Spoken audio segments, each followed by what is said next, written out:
All these flowers out here on the deck are kind of like, well, the runway lights at JFK. They guide the airplanes in. Same work for hummingbirds. They see all the flowers, but they know where the good stuff is. And that's right over here. This sugary stuff we concoct for them that gives them energy, and they love it. So I bought this Sony RX-10 about 2 years ago, and I bought it primarily for the big long lens, which is attached to the camera body, but it's kind of convenient because it's fairly compact. It's not like the full-frame DSLRs where you have like 400 pounds of equipment that's like 3 feet long, and you still get a heck of a good picture out of it. But what I didn't know, and I'm a little embarrassed to admit this, is that it's got a one spanking good high frame rate function in here, and you can shoot 1,000 frames per second. So in other words, you fire off a 3-second blip with this high-speed business, and it turns into a whole minute of buttery smooth slow-mo. Well, guess what makes good slow-mo subjects? Hummingbirds.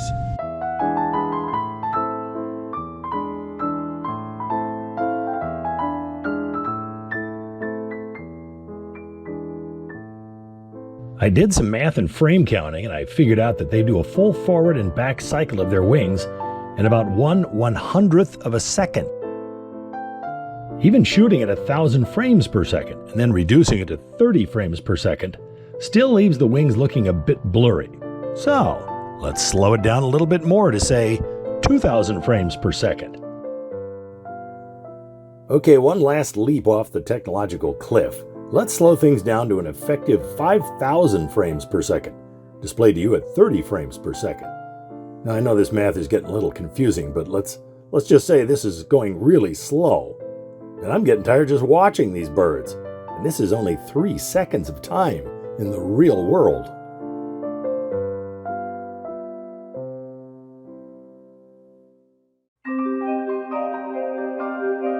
This surprised me a little bit. One of the hummingbirds skipped all my artificial sugar water and went straight for the natural flowers. Now if you watch them carefully, you'll notice that their tail feathers are constantly in motion to adjust for air current so they can maintain a stable position in the air.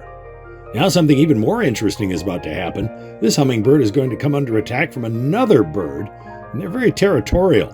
He doesn't appear on screen, but our subject here reacts and takes a quick dive after spreading his tail feathers. They're like World War II fighters in a dogfight.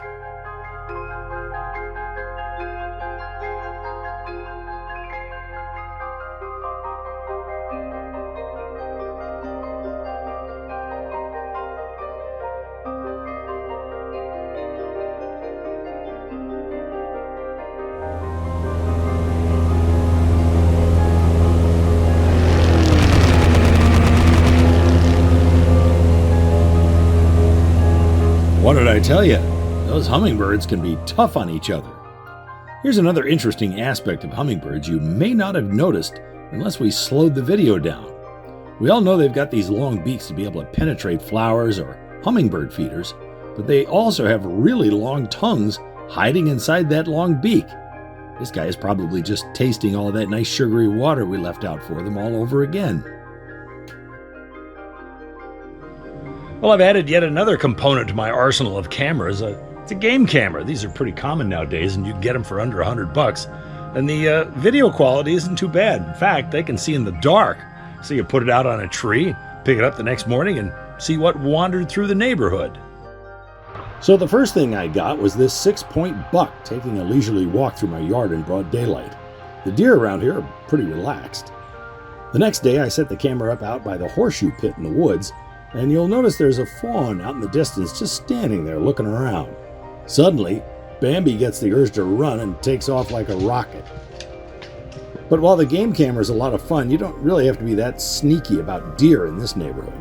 I was standing there in person when this pair was staring back at me, and they didn't seem to be too concerned. So Lake George is a big lake, and pardon the cliche, but it's inhabited by many creatures, great and small. Thanks for being with us. Good night, everybody.